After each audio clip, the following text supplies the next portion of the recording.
मेरा नाम राहुल है। दोस्तों, ये घटना आज से 3 साल पहले घटी थी। वो भी हमारे गांव की एक लड़की जिसका नाम पिंकी था। पिंकी शुरू से ही नौकरी करना चाहती थी, पर उसकी पढ़ाई के लिए उसके पास इतने पैसे नहीं थे। पिंकी के पिताजी बड़े ही स्वाभिमानी थे। उन्होंने अपनी बेटी की पढ़ाई के लिए अपने खेत के आधे हिस्से को बेच दिया, जिससे उनके घर का भरण पोषण भी हो रहा था। बस उन्हीं में से कुछ पैसों को लेकर पिंकी शहर में अपनी पढ़ाई पूरी करने के लिए आ गई। पिंकी के लिए शहर अभी बहुत नया था। जगह जगह उसने रूम ढूंढे, लेकिन बहुत महंगे मिल रहे थे। पिंकी को लगा कि शायद इतने सारे पैसे इस चीज पर अगर खर्च कर दूं तो आगे का काम कैसे चलेगा। मुझे इस पूरे महीने इसी से काम चलाना होगा। पिंकी ने अपने महीने के एक एक रुपए का हिसाब जोड़ रखा था। पर खैर, कमरा ढूंढते ढूंढते पिंकी को वहां एक लड़की मिली।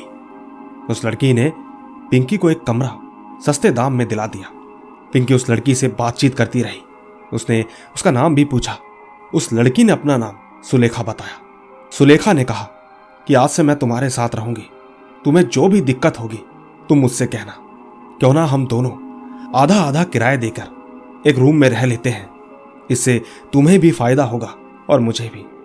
वो तो शुक्र है ऊपर वाले का कि तुम मुझसे टकरा गई, वरना बिना जान पहचान के कोई किसी के साथ नहीं रहता। दोस्तों, पिंकी को लगा कि यह सही तरीका है, और वैसे भी वो एक लड़की है तो उसे भरोसा करने में ज्यादा टाइम नहीं लगा। पिंकी उसके साथ रहने के लिए तैयार हो गई। दोनों एक साथ एक ही रूम में रहने लगे। लेकिन धीरे धीरे पिंकी को सुलेखा की एक अजीब बात लगी। वो देखती कि कभी कभी सुलेखा रूम से कहीं गायब सी हो जाती थी। पिंकी के लाख ढूंढने के बावजूद भी उसे सुलेखा कहीं नहीं दिखती। पर एक बात थी, पिंकी ने कभी इस बारे में उसे कुछ नहीं कहा। वो बस महीने का जो भी किराया आता था उसे आपस में मिलकर भर देते थे। वैसे पिंकी का भार पहले से बहुत कम हो गया था। पिंकी ने पढ़ने के लिए कोचिंग भी पकड़ ली थी। देखते ही देखते 2 महीने बीत गए। क्या पिंकी सुलेखा को अच्छे से जान चुकी थी, या फिर कोई बहुत बड़ी भूल कर रही थी? ये बात उसे जल्द ही पता चलने वाली थी। इसी तरह एक दिन की बात है। उस रोज मौसम बड़ा ही ठंडा था। सुबह से ही हवाएं तेज चल रही थी। ऐसा लग रहा था मानो कि बारिश बस आने ही वाली है। लेकिन उस दिन पिंकी की तबीयत अचानक से खराब हो गई। इसी वजह से वो एक दिन कोचिंग भी नहीं गई। खैर, अब रात हो चुकी थी। पिंकी ने सुलेखा को कहा कि आज मेरी तबीयत खराब है तो आज मैं खाना नहीं बना पाऊंगी, तुम अपने आप बनाकर खा लेना। सुलेखा पिंकी के बगल में आई, कहने लगी कि मैं भी नहीं खाऊंगी। वो इतना कहकर पिंकी के बगल में सो गई। आधी रात बीत चुकी थी कि अचानक पिंकी की नींद खुली, क्योंकि जैसे ही उसने अपने बेड पर हाथ रखा तो पाया कि बगल में कोई नहीं था। पिंकी अचानक से घबरा गई। वो घबराते हुए अपने बेड से उठी और बैठ गई। पिंकी ने पाया कि सुलेखा कहीं नहीं थी। उसने उठकर बाहर झांकने की कोशिश की, लेकिन सुलेखा उसे कहीं नहीं दिखी। थक हार कर पिंकी अपने बेड पर आकर बैठ गई। रात का समय था और ऊपर से मौसम भी कुछ अलग ही अपना रंग दिखा रहा था। थोड़ी देर में पिंकी को अचानक एक आवाज सुनाई थी, जिसके बाद वो एकदम चौंक गई। स्विच पर हाथ मारा तो बटन ऑन था, लेकिन लाइट कमरे में नहीं थी। वो अंधेरे में अपनी टॉर्च को ढूंढने लगी, और जैसे ही टॉर्च मिली तो उसने टॉर्च की मदद से अपने बेड के आसपास देखा, लेकिन दोबारा उसे सुलेखा कहीं भी नहीं दिखी। पिंकी उस टॉर्च को लेकर हर जगह घूमती रही, लेकिन सुलेखा का कहीं नामो निशान नहीं था। पिंकी को डर लगने लगा। उसे लगा कि आखिर इतनी रात में सुलेखा कहां जा सकती है, वो भी मुझे बिना बताए। पिंकी ये सोच ही रही थी कि तभी उसे रसोई घर से कुछ आवाज सुनाई थी। वो आवाज को सुनकर पिंकी एकदम से डर गई, क्योंकि दोस्तों, ये कोई साधारण आवाज नहीं थी। ऐसा लग रहा था कि मानो कोई अजीब सी आवाज में कुछ कहना चाह रहा हो। पिंकी की दिल की धड़कनें अचानक से बढ़ गई, पर पिंकी ने जैसे तैसे खुद को शांत किया और धीरे धीरे रसोई घर की ओर बढ़ने लगी। अभी मौसम खराब होने की वजह से बार बार खिड़कियों के दरवाजे अपने आप खुल बंद हो रहे थे। जैसे तैसे पिंकी अपने रसोई घर में पहुंची। उसने अंधेरे में जैसे ही टॉर्च की रोशनी को जलाया तो उसे सामने एक औरत फांसी पर लटकी हुई दिखाई दी। साथियों, क्या आप इस बात पर यकीन करेंगे? ठीक इसी तरह पिंकी बहुत ज्यादा डर गई। उसे कुछ भी समझ नहीं आ रहा था कि आखिर अब वो क्या करे। कुछ समय तक तो वो उस लाश को देखती ही रह गई। उसे देखकर ऐसा लग रहा था कि मानो उस लाश को देखने के बाद पिंकी कुछ समय के लिए पत्थर बन चुकी थी। पिंकी की आंखें ऊपर की तरफ थी, लेकिन उसे महसूस हो रहा था कि उसके सामने उसे एक चलती फिरती आत्मा दिख रही थी। ये शायद से उसकी दोस्त सुलेखा थी। उस आत्मा को ठीक से देखने के लिए पिंकी ने बहुत हिम्मत जुटाई, लेकिन वो नाकामयाब रही। पर कुछ ही क्षण में वो एकदम से पिंकी के सामने थी, जिससे कि पिंकी के रोंगटे खड़े हो गए। ऐसा लगा मानो जैसे पिंकी को किसी ने नींद से उठाया हो। उसने खुद के डर पर काबू खो दिया और वो जोरों से चिल्लाई और अचानक बेहोश हो गई। इसके बाद सुबह हुई तो किराएदारों ने रात को इस चीख को सुना था। उन्हें शक हुआ तो कुछ लोग उसके कमरे में आए। कमरे में पहुंचकर पाया कि पिंकी बेहोश पड़ी थी। लोगों ने पिंकी के परिवार वालों को सूचना दी और उसे तुरंत अस्पताल में भर्ती करा दिया गया। पूरे 6 घंटे हो चुके थे, पर पिंकी अभी तक बेहोश थी। इतनी देर में पिंकी के परिवार वाले भी आ चुके थे। उन्होंने पिंकी को बहुत जगाने की कोशिश की, पर उसे होश ही नहीं आ रहा था। धीरे धीरे कुछ घंटे और बीते और ठीक रात के 8 बजे पिंकी को अचानक से होश आया। डॉक्टर भी अभी अभी उस रूम में आया था। जब उसने देखा कि पिंकी होश में है तो उन्होंने कहा कि अब तुम बिल्कुल ठीक हो, तुम्हें कोई दिक्कत नहीं है। पिंकी के माता पिता भी इस बात से बेहद खुश थे।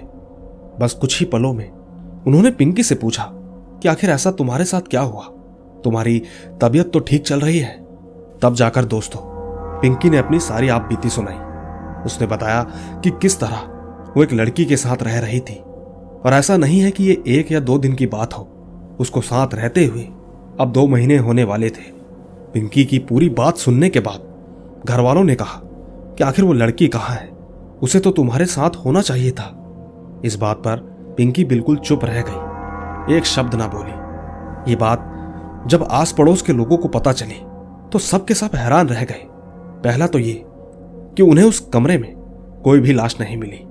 साथ ही सबसे रोचक बात तो ये थी कि उस कमरे में पिंकी के साथ कोई भी लड़की नहीं थी। इन सब बातों से उसके आस पड़ोस के लोग बहुत ही ज्यादा डर गए।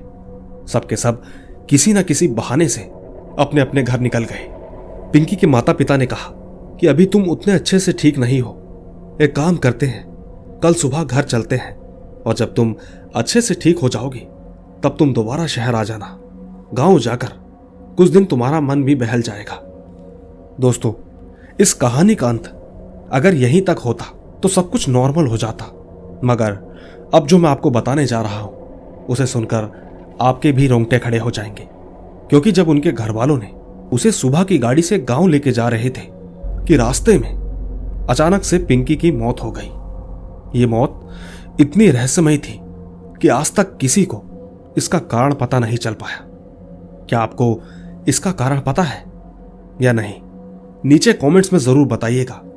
दोस्तों, पिंकी तो नहीं रही, मगर उसके साथ ऐसा क्या हुआ जिसकी वजह से उसकी मौत हो गई? क्या पिंकी को कोई मेंटल डिसऑर्डर था, या वो खुद से ही डर रही थी? क्या उसने सच में कुछ देखा था, या फिर उसकी तबीयत खराब थी? सवाल तो बहुत हैं, पर जवाब किसी के पास नहीं।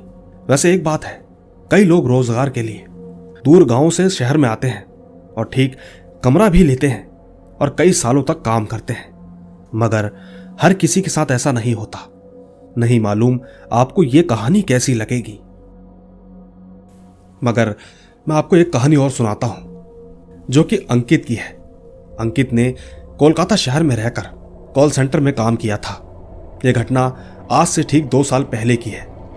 एक बार की बात है, जब दिवाली के समय अंकित को ऑफिस से छुट्टी मिली तो इस साल अंकित ने दिवाली अपने घर झारखंड के गांव में मनाने की सोची। उसे घर गए हुए लगभग 2.5 साल हो गए थे, इसीलिए वो 2017 की दिवाली में छुट्टियां लेकर अपने गांव गया था। अंकित झारखंड के पूरी देहाती इलाके में रहता था, जहां बिजली के खंभे तो थे मगर गांव में बिजली आती जाती रहती थी। अंकित ने गांव के लिए एक गाड़ी बुक कर ली। उस गाड़ी ने अंकित को कुछ ही घंटों बाद उसे उसके गांव छोड़ दिया। गांव पहुंचकर अंकित को उसके कई सारे दोस्त मिले। सबके सब वहीं आसपास में कुछ काम कर रहे थे। गांव छोटा था, इसीलिए अंकित के आने की खबर आग की तरह फैल गई। अंकित को वहां उसका एक दोस्त शुभम भी मिला। शुभम ने बताया कि आजकल गांव में बहुत कुछ बदल गया है, ऊपर से एक परेशानी और आ गई है। मानो या न मानो, उसकी वजह से कई लोग इस गांव को छोड़कर कहीं दूर बस गए हैं। अंकित ने हैरानी से पूछा, ऐसा क्या हो गया? जिस पर उसने कहा, कई दिनों पहले एक तांत्रिक को कुछ लुटेरों ने रात में लूटकर उसे जान से मार दिया। तब से लेकर उनका खौफ इतना बढ़ गया कि कोई यहां रहना नहीं चाहता। अभी कुछ ही दिन पहले एक आदमी की मौत हो गई। उस वक्त उसकी बीवी और वो दोनों साथ में छत पे सोए हुए थे। जब उसकी बीवी से पूछा कि ऐसा कैसे हो गया, तो उसने बताया कि एक साया है जो कि लोगों को मार रही है। दोस्तों, शुभम की बात सुनकर मैं एकदम दंग रह गया। मैंने अपना सर हिलाया और मैं चुपचाप अपने घर पहुंच गया। घर पहुंचकर मैं बड़ा खुश हुआ। पूरा दिन मुझे बस घर के लोगों से मिलते और हालचाल पूछते ही बीत गया। हमने रात को सबने एक साथ बैठकर खाना खाया। पिताजी ने मुझसे मेरे काम की जुड़ी चीजें पूछी, जिस पर मैंने कहा सब कुछ बढ़िया चल रहा है, किसी प्रकार की कोई दिक्कत नहीं है। खैर, खाना खाने के बाद सब सोने के लिए चले गए। माँ ने मेरे सोने के लिए मेरे कमरे को वापस से साफ कर दिया, जो कि आज 2.5 साल बाद खुला था। खैर, मैं अपने कमरे में जाकर सो गया। पर यह क्या, इतने दिनों से बंद होने के बाद अंदर चूहे बहुत हो गए थे। मैंने सोचा कि क्यों ना मैं छत पर जाकर सो जाऊं। वैसे भी बचपन से ही मुझे छत पर मच्छरदानी लगाकर सोने की आदत है, जो कि अब बड़े होने के बाद भी नहीं छूटी। मैं उठा और छत पर जाकर अकेले ही सो गया। गांव में इस तरह रात को खुले आसमान के नीचे सोए मुझे जमाना हो गया था। मुझे आज भी याद है कि मैं बचपन में इसी तरह रोज सोया करता था। चारों ओर सन्नाटा, आसमान में कई सारे तारे, धीरे धीरे बहती हवाओं के बीच मुझे कब नींद आई मुझे पता ही नहीं चला। रात को मेरी नींद किसी अजीब आवाज से खुली। वो आवाज सुनकर बता पाना मुश्किल था कि आखिर वो आवाज थी किसकी। शायद ये आवाज मुझे घर से थोड़ी दूर घनी झाड़ियों वाली बस्ती से आ रही थी। मैं झट से मच्छरदानी खोलकर बाहर निकला। मैंने छत की रेलिंग के पास जाकर आसपास नजर घुमाई।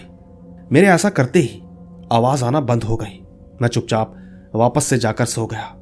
लेकिन थोड़ी ही देर बाद वो आवाज मुझे वापस सुनाई थी।